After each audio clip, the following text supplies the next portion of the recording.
Hello friends. आज हम एक बहुत ही इम्पोर्टेंट टॉपिक डिस्कस करने जा रहे हैं। अभी रिसेंटली कुछ महीनों से जब भी हम मरीज देखते हैं और उनको दवाई लिखते हैं, खासकर जब कफ सिरप लिखते हैं, तो पेरेंट्स पूछते हैं, डॉक्टर साहब ये आपने कफ सिरप लिखा तो है, ये सेफ तो है? खासकर ये एजुकेटेड पेरेंट्स ज़रूर पूछ रहे हैं। हम समझते हैं ऐसा क्यों हुआ है और रिसेंटली ऐसा क्या हो गया कि हर मरीज इस बारे में पूछ रहा है। तो लेट अगस्त में और सितंबर एंड 2025 में ये देखा गया कि कुछ एक पर्टिकुलर छिंदवाड़ा डिस्ट्रिक्ट है मध्य प्रदेश में, जहां सडनली कुछ बच्चों की मौत होने लग गई। जब इन्वेस्टिगेशन गई तो पाया गया कि उन बच्चों में किडनी फेलियर था। और किडनी फेलियर क्यों हुआ? क्योंकि उन्होंने खास ब्रांड का कफ सिरप लिया था। तो यहाँ से फिर मीडिया में, सोशल मीडिया पे बहुत ज़्यादा आउटक्राई हुआ कि ये कफ सिरप बच्चों के लिए अनसेफ है। और ये रिपोर्ट्स ना केवल मध्य प्रदेश में बट आउटसाइड राजस्थान में और कुछ और स्टेट्स में भी देखने को मिली। तो स्वाभाविक सा है कि एक डर का माहौल पैदा हो गया और हर माँ बाप सोच रहा है कि क्या कफ सिरप सेफ है या इन जनरल क्या और मेडिसिन भी सेफ हैं कि नहीं है। और दूसरा ये कि ये प्रॉब्लम बच्चों में ही क्यों हुई, अडल्ट्स में या और किसी एज ग्रुप में क्यों नहीं हुई। तो हम कोशिश करते हैं आज इस प्रॉब्लम को समझने की और जो इसमें कंफ्यूजन क्रिएट हुआ है इसको थोड़ा दूर करने की।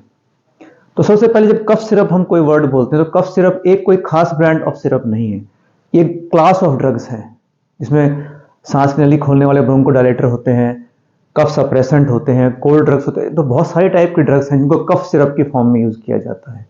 तो ये नॉलेज डॉक्टर को होती है कि कौन से बच्चे को कौन सा सिरप देना है। जब इस केस की इन्वेस्टिगेशन हुई तो ये पाया गया कि इस कफ सिरप में एक कंपाउंड है डाई इथाइलिन ग्लाइकोल, जिसकी कंसंट्रेशन बिल्कुल जीरो होनी चाहिए, लेस देन 0.1% होनी चाहिए किसी भी सिरप के अंदर। इन केसेस में इसकी कंसंट्रेशन 48.6%, यानी कि आधा जो था उस दवाई के अंदर वो डाइथाइलिन ग्लाइकोल ही था। और इसका स्मॉल अमाउंट भी अगर बच्चे की बॉडी में चला जाए तो बच्चे की किडनीज को डैमेज कर सकता है, और यही इन बच्चों में हुआ। तो क्या ये इंसिडेंस पहली बार हमारे देश में हो रहा है? हमारे देश में इससे पहले भी ऐसे इंसिडेंट्स हुए हैं, और ना केवल हमारे देश में बट कुछ ड्रग्स जो हमारे देश से एक्सपोर्ट होती हैं, लाइक गाम्बिया में, उज़्बेकिस्तान में, इंडोनेशिया में, यहाँ भी इस टाइप के केसेस रिपोर्ट हुए हैं। और मोस्ट ऑफ द केसेस में इट इज़ डाइथाइलिन ग्लाइकोल जो कि कल्प्रिट मॉलिक्यूल पाया गया है। इसके अलावा एक और कंपाउंड डाइथाइलिन ग्लाइकोल, वो भी देखा गया है कि उससे भी हुआ है, पर main predominant is diethylene glycol.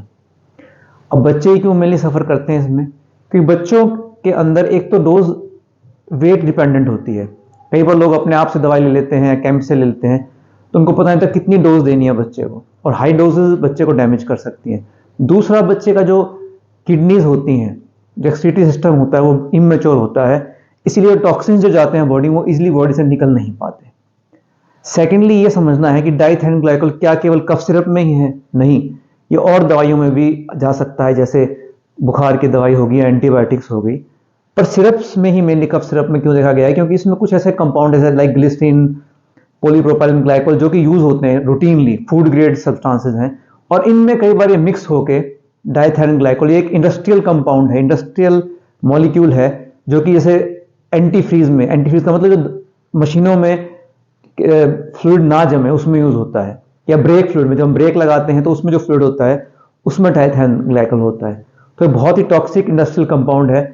अगर ये सिरप के अंदर आ गया तो ये बच्चे की जान ले सकता है। तो हम क्या कर सकते हैं? सबसे इंपॉर्टेंट बात है, अगर बच्चों को खांसी हो रही है घर में, तो कुछ चीज़ें तो आप घर में रूटीनली, जैसे गर्म पानी पिलाना बच्चे को, ब्रेस्ट फीडिंग कंटिन्यू करना, या कुछ लोग शहद देते हैं, इन चीज़ों से बच्चे को कोई नुकसान नहीं होगा, ये आप इजीली घर में कर सकते हैं। इसके अलावा कुछ इंपॉर्टेंट चीज़ें जो कि हर पेरेंट को समझनी है। पहली बात तो आप सेल्फ मेडिकेशन ना करें, अपने आप से बच्चों की एटलीस्ट दवाई कोई भी ना दें। दूसरा, आप लोग समझना पड़ेगा कि हर कफ सिरप अनसेफ नहीं है, जो कि एक डर का माहौल क्रिएट हो गया है। अगर डॉक्टर आपको लिख रहा है, प्रॉपर डोजेज में लिख रहा है, तो आप इजीली उसको दे सकते हैं डॉक्टर पे भरोसा करके। फिर जनरली घर में पड़े हुए ओल्ड सिरप्स जो है उनको यूज़ ना करें।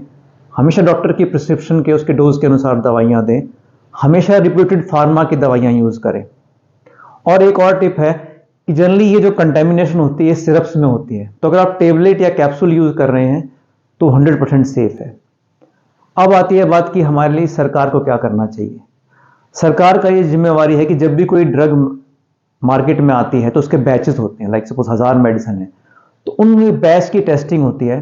तो ये बहुत स्ट्रिक्टली टेस्ट होना चाहिए, क्योंकि बीमार मरीज एक ड्रग को ले रहा है, अगर उसमें खुद ही पॉइजन आ गया तो उसके लिए कोई बचाव नहीं है पेशेंट के लिए। सेकंड इंपॉर्टेंट चीज है कि स्ट्रिक्ट क्वालिटी कंट्रोल होना चाहिए। जब इस केस को इन्वेस्टिगेट किया गया तो जहां पे दवाइयां बन रही थी वहां बहुत अनहाइजीनिक कंडीशन थी, अनप्लैंड अनमैन्ड एरियाज थे, स्टाफ प्रॉपर्ली ट्रेन नहीं था, कोई चेक नहीं था कि क्या केमिकल यूज हो रहा है। तो ये बहुत स्ट्रिक्टली होना चाहिए। और अगर कोई भी सब स्टैंडर्ड कंपनी है तो इसको स्ट्रिक्टली बैन होना चाहिए ताकि हमारे बच्चे सेफ रह सकें।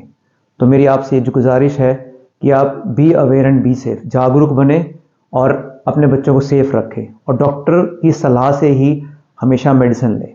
Thank you so much.